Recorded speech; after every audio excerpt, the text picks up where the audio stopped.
ಎಲ್ರಿಗೂ ನಮಸ್ಕಾರ. Welcome back to my YouTube channel. ಇವತ್ತಿನ ಒಂದು ವಿಡಿಯೋದಲ್ಲಿ ವೆಜಿಟೇಬಲ್ ದಮ್ ಬಿರಿಯಾನಿನ ಪ್ರಿಪೇರ್ ಮಾಡ್ತಾ ಇದ್ದೀನಿ ನಮ್ಮ ಹಸ್ಬೆಂಡ್ಗೋಸ್ಕರ. ಅದಕ್ಕೆ ಫಸ್ಟು ಏನೇನು ಬೇಕು ಅನ್ನೋದನ್ನೆಲ್ಲ ಫಸ್ಟು ನಾನು ಎತ್ತಿಟ್ಕೊತಾ ಇದ್ದೀನಿ. ಆಮೇಲೆ ಒಂದೇ ಸಲ ಮಾಡೋದಕ್ಕೆ ಈಸಿ ಆಗುತ್ತೆ.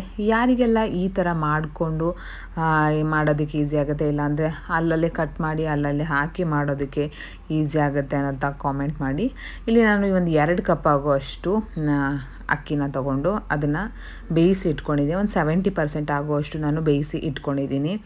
ಫಸ್ಟ್ ಇದು ಮಾಡಿ ಇಟ್ಕೊಂಡ್ಬಿಟ್ರೆ ಆಮೇಲೆ ಒಗ್ಗರಣೆಗೆ ಹಾಕೋಕ್ಕೆ ಈಸಿ ಆಗುತ್ತೆ. ಫಸ್ಟ್ ಇದೆಲ್ಲ ಮಾಡಿ ಇಟ್ಕೊಂಡ್ರೇ ಒಗ್ಗರಣೆನೂ ಕೂಡ ಬೇಗನೆ ಆಗೋಕ್ಕೆ ಚಾನ್ಸು, ಯಾಕಂದರೆ ಅಲ್ಲಲ್ಲಿ ಮಾಡೋದಕ್ಕೆ ಆಗೋದಿಲ್ಲ. ಇಲ್ಲಿ ನಾನು 5-6 ಟೇಬಲ್ ಸ್ಪೂನ್ ಆಗುವಷ್ಟು ಆಯಿಲ್ನ ತೊಗೊಂಡಿದ್ದೀನಿ. ಅದಾದಮೇಲೆ 1 ಟೇಬಲ್ ಸ್ಪೂನ್ ಆಗುವಷ್ಟು ಗೀನ ತೊಗೊಂಡಿದ್ದೀನಿ. ಮತ್ತು ಪಲಾವ್ ಸ್ಪೈಸಸ್ನ ಹಾಕ್ತಾಯಿದ್ದೀನಿ. ಎಲ್ಲ ರೀತಿ ಪಲಾವ್ ಸ್ಪೈಸಸ್ ಯಾವುದಿದೆ ಅವೈಲೇಬಲ್ ಅದನ್ನು ಹಾಕ್ಕೊಬೋದು. 1-2 ಹಸಿಮೆಣ್ಸಿನ್ಕಾಯಿನ ಹಾಕ್ತಾಯಿದ್ದೀನಿ. ಅದಾದಮೇಲೆ 1-2 ಈರುಳ್ಳಿನ ಹಾಕಿ ಮತ್ತು ಬೆಳ್ಳುಳ್ಳಿ ಶುಂಠಿ ಪೇಸ್ಟ್ನ ಹಾಕಿ ಚೆನ್ನಾಗಿ ಅದನ್ನು ಮಿಕ್ಸ್ ಮಾಡಿಕೊಂಡು ಅದಾದ ನಂತರ ಇಲ್ಲಿ ವೆಜಿಟೇಬಲ್ಸ್ನ ಆ್ಯಡ್ ಮಾಡ್ತಾಯಿದ್ದೀನಿ. ಕ್ಯಾರೆಟು, ಬೀನ್ಸು, ಕ್ಯಾಪ್ಸಿಕಮ್ ಹಾಕಿ ಸ್ವಲ್ಪ ಸಾಲ್ಟ್ ಹಾಕಿ ಚೆನ್ನಾಗಿ ಬೇಯಿಸ್ಕೋಬೇಕು ಒಗ್ಗರಣೆಲೇ. ಅದಾದಮೇಲೆ ಮಸಾಲೆಗೆ ಸ್ವಲ್ಪ ಅರಿಶಿನ ಪುಡಿ, ಚಿಲ್ಲಿ ಪೌಡರ್, ಧನಿಯಾ ಪೌಡರ್, ಗರಂ ಮಸಾಲ, ಸ್ವಲ್ಪ ಜೀರಾ ಪೌಡರ್, ಸ್ವಲ್ಪ ಪೆಪ್ಪರ್ ಮತ್ತು 1 ಟೇಬಲ್ ಸ್ಪೂನ್ ಆಗುವಷ್ಟು ವೆಜಿಟೇಬಲ್ ಬಿರಿಯಾನಿ ಪೌಡರ್ನ ಹಾಕ್ಕೊಂಡಿದ್ದೀನಿ. ನೀವು ಯಾವುದೇ ಕಂಪ್ನಿದಾದರೂ ನೀವು ಹಾಕ್ಕೊಬೋದು ಅಥವಾ ಮನೇಲೂ ಕೂಡ ಮಾಡಿ ಇರೋದನ್ನು ಹಾಕ್ಕೊಬೋದು. ನಾನು ಲಾಸ್ಟ್ ಟೈಮ್ ತೊಗೊಂಡಿದ್ನಲ್ವ ಅದರಲ್ಲಿ 1 ಟೇಬಲ್ ಸ್ಪೂನ್ ಹಾಕಿದ್ದೆ ಮತ್ತು ಇನ್ನೊಂದು ಟೇಬಲ್ ಸ್ಪೂನ್ ಇತ್ತು, ಅದಕ್ಕೆ ಅದನ್ನೇ ಕೂಡ ಹಾಕ್ಕೊಂಡಿದ್ದೀನಿ. ಇದಕ್ಕೆ ಕಂಪಲ್ಸರಿ ವೆಜಿಟೇಬಲ್ಸ್ ಬಿರಿಯಾನಿ ಪೌಡರ್ನ ಹಾಕಿದ್ರೇ ವೆಜ್ ಬಿರಿಯಾನಿ ದಮ್ ಬಿರಿಯಾನಿ ಫ್ಲೇವರ್ ಬರೋದು, ಇಲ್ಲಾಂದರೆ ಅಷ್ಟಾಗಿ ಬರೋದಿಲ್ಲ, ಪಲಾವ್ ಥರ ಬಂದುಬಿಡುತ್ತೆ. ಅದನ್ನ ಮಸಾಲೆ ಎಲ್ಲ ಚೆನ್ನಾಗಿ ಇಟ್ಕೊಳ್ಳೋವರೆಗೆ ಚೆನ್ನಾಗಿ ಮಿಕ್ಸ್ ಮಾಡಿಕೊಂಡು ಸ್ವಲ್ಪ ಮತ್ತು ಕೊತ್ತಂಬರಿ ಸೊಪ್ಪು ಮತ್ತು ಪುದೀನ ಸೊಪ್ಪು ಹಾಕಿ ಸ್ವಲ್ಪ ಒಂದು ಅರ್ಧ ಕಪ್ ಆಗುವಷ್ಟು ಮೊಸರನ್ನ ಆ್ಯಡ್ ಮಾಡಿ ಚೆನ್ನಾಗಿ ಎಣ್ಣೆ ಬಿಟ್ಕೊಳ್ಳೋ ತನಕ ಮಿಕ್ಸ್ ಮಾಡ್ಕೊಬೇಕು.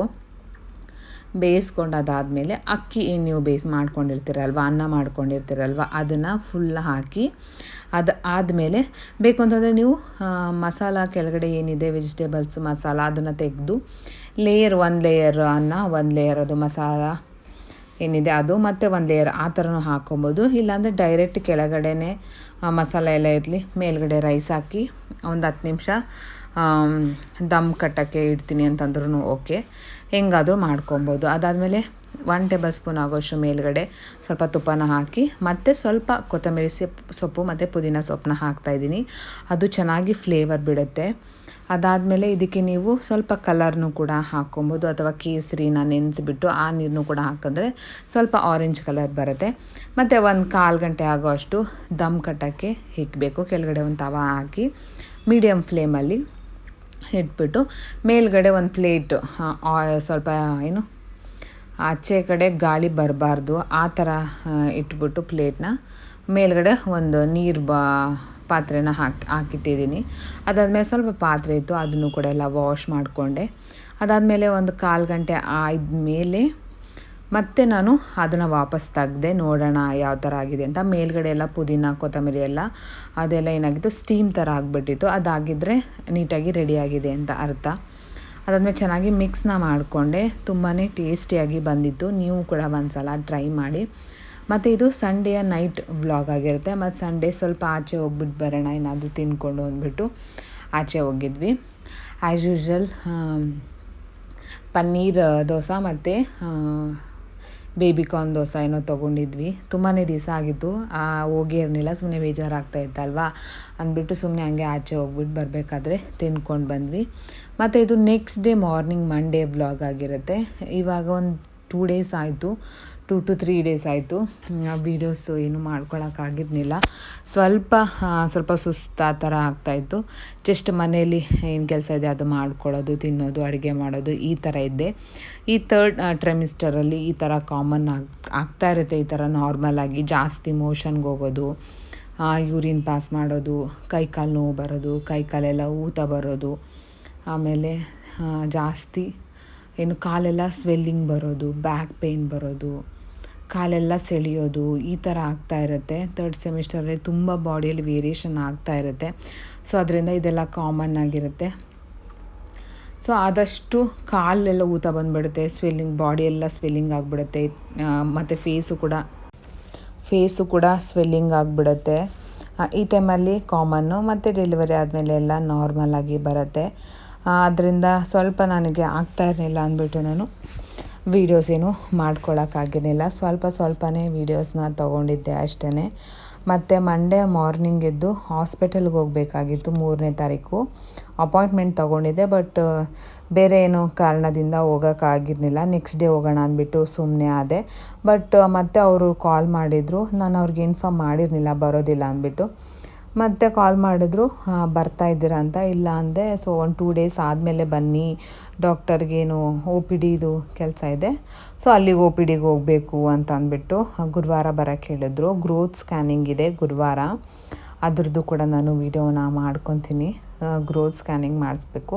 ಬೇಬಿ ಈ ಒಂದು 7 ಮಂತಲ್ಲಿ ಎಷ್ಟು ವೆಯ್ಟ್ ಇದೆ, ಈ ಒಂದು 7 ಮಂತ್ ಆದಮೇಲೆ ಬೇಬಿ ಜಾಸ್ತಿ ಗ್ರೋತ್ ಆಗೋಕ್ಕೆ ಸ್ಟಾರ್ಟ್ ಆಗುತ್ತೆ. 7 ಮಂತ್ ತನಕ ಯಾವ ಥರ ಗ್ರೋತ್ ಆಗಿದೆ ಒಳಗಡೆ ನೀಟಾಗಿ ಎಲ್ಲನೂ ಕೂಡ ಕ್ಯಾಪ್ಚರ್ ಮಾಡ್ಕೊತಾರೆ. ಮತ್ತು HD ಪ್ರಿಂಟ್ ಆಗಿರಲಿ, 3D ಪ್ರಿಂಟ್ ಆಗಿರಲಿ, ಅಥವಾ ಏನಾದರೂ ವೀಡಿಯೋಸ್ಗಳು ಒಳಗಡೆ ಆ ಥರದ್ದೆಲ್ಲ ಕೊಡ್ತಾರೆ. ನಾನು ವಿಚಾರಿಸಿದ್ದೀನಿ. ವೀಡಿಯೋಸ್ ಎಲ್ಲ ತೊಗೊಳ್ಳೋ ಏನೋ ಇನ್ನೂ ಐಡಿಯಾ ಇಲ್ಲ, ಬಟ್ ಫೋಟೋಸ್ ತೊಗೊಳ್ಳೋದು ಒಂದು ಐಡಿಯಾ ಇದೆ. HD ಪ್ರಿಂಟು ಅಥವಾ ಯಾವ್ದು ಸಿಗುತ್ತೆ ಅದನ್ನು ತೊಗೊಳ್ಳೋ ಐಡಿಯಾ ಇದೆ. ನೋಡೋಣ, ಸಪೋಸ್ ಏನಾದರೂ ತೊಗೊಂಡ್ರೆ ನಾನು ನಿಮ್ಮ ಜೊತೆ ನಾನು ಶೇರ್ ಮಾಡ್ಕೊತೀನಿ.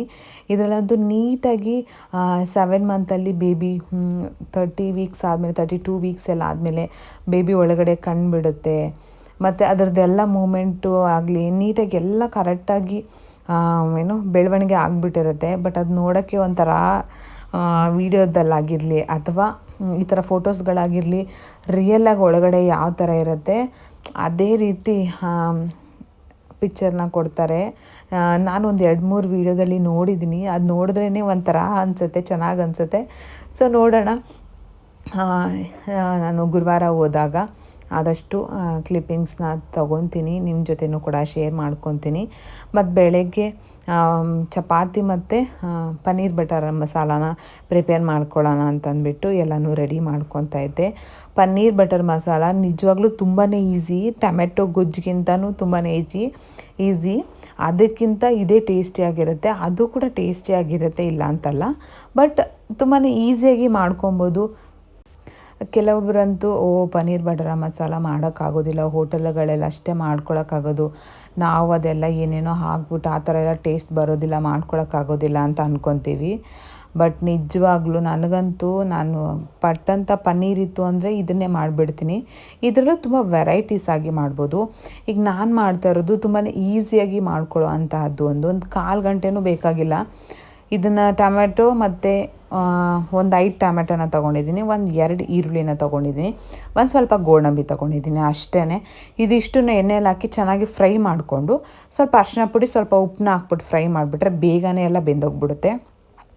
ಅದನ್ನು ನುಣ್ಣಗೆ ರುಬ್ಕೊಂಬಿಟ್ರೆ ಮಸಾಲ ರೆಡಿ ಆಯಿತು. ಮತ್ತು ಒಗ್ಗರಣೆಗೆ ಸ್ವಲ್ಪ ಎಣ್ಣೆ, ಸ್ವಲ್ಪ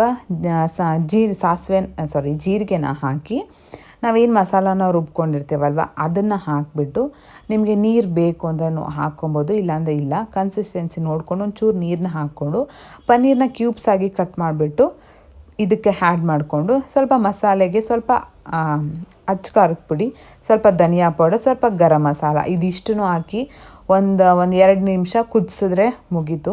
ಸ್ವಲ್ಪ ಉಪ್ಪನ್ನ ಬೇಕಂತಂದರೆ ನೋಡ್ಕೊಂಡು ಹಾಕ್ಕೊಳ್ಳಿ, ಯಾಕಂತಂದರೆ ಆವಾಗಲೇ ಟೊಮೆಟೊ ಆನಿಯನ್ಗೆಲ್ಲ ಹಾಕಿರ್ತೀರಲ್ವ, ಅಷ್ಟಾಗಿ ಉಪ್ಪು ಜಾಸ್ತಿ ತಗೊಳ್ಳೋದಿಲ್ಲ.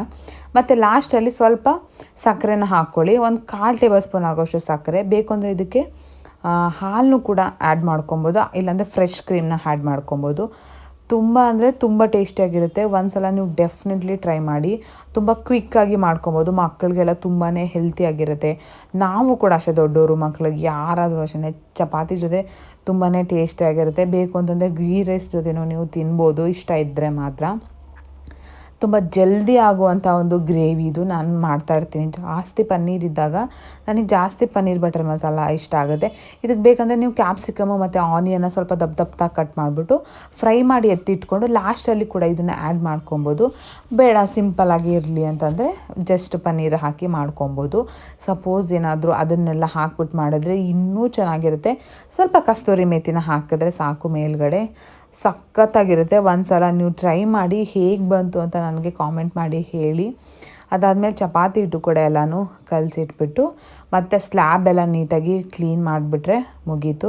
ಮತ್ತು ಫ್ರೆಶ್ ಅಪ್ ಆಗಿ ಬಂದು ದೇವ್ರ ಮನೆಯೆಲ್ಲ ಸ್ವಲ್ಪ ಕ್ಲೀನ್ ಮಾಡಬೇಕಿತ್ತು. ಕ್ಲೀನ್ ಎಲ್ಲ ಮಾಡಿಕೊಂಡು ಪೂಜೆನ ಮಾಡಿಬಿಟ್ಟು ಮಾಡ್ಕೊಂಡು ತಿನ್ನೋ ಅಷ್ಟರಲ್ಲಿ ಸ್ವಲ್ಪ ಲೇಟೇ ಆಗಿಬಿಟ್ಟಿತ್ತು.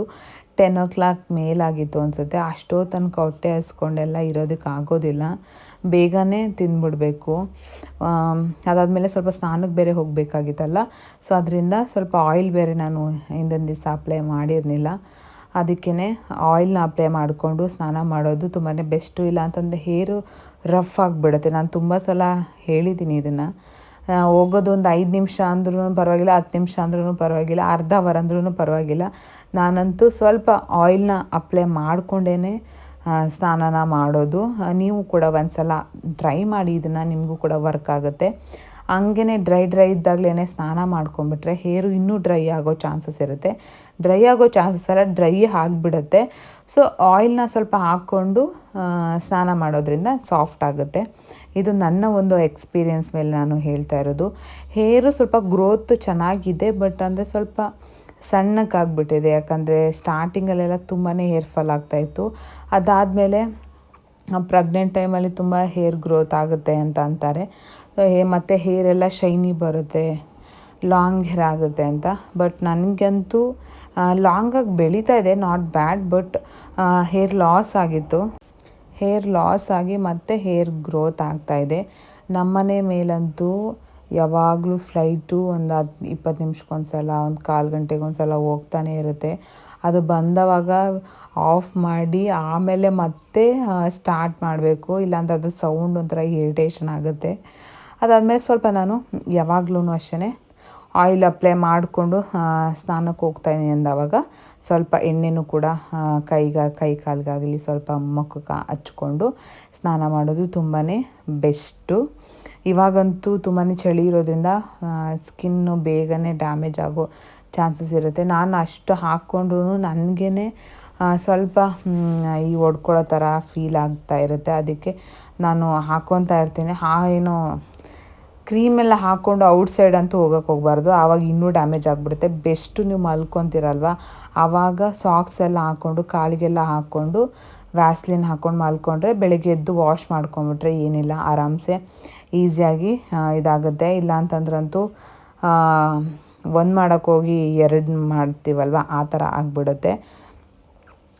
ಮತ್ತು ಈ ಒಂದು ಪುಟ್ಟ ವ್ಲಾಗ್ ನಿಮಗೆ ಇಷ್ಟ ಆಗಿದ್ದರೆ ಪ್ಲೀಸ್ ಲೈಕ್, ಶೇರ್, ಕಮೆಂಟ್ ಮಾಡಿ, ಸಬ್ಸ್ಕ್ರೈಬ್ ಮಾಡಿಕೊಂಡು ಸಪೋರ್ಟ್ ಮಾಡಿ. ಮತ್ತು ಬೇಗ ಸಬ್ಸ್ಕ್ರೈಬ್ ಆಗಿ ಗಾಯ್ಸ್.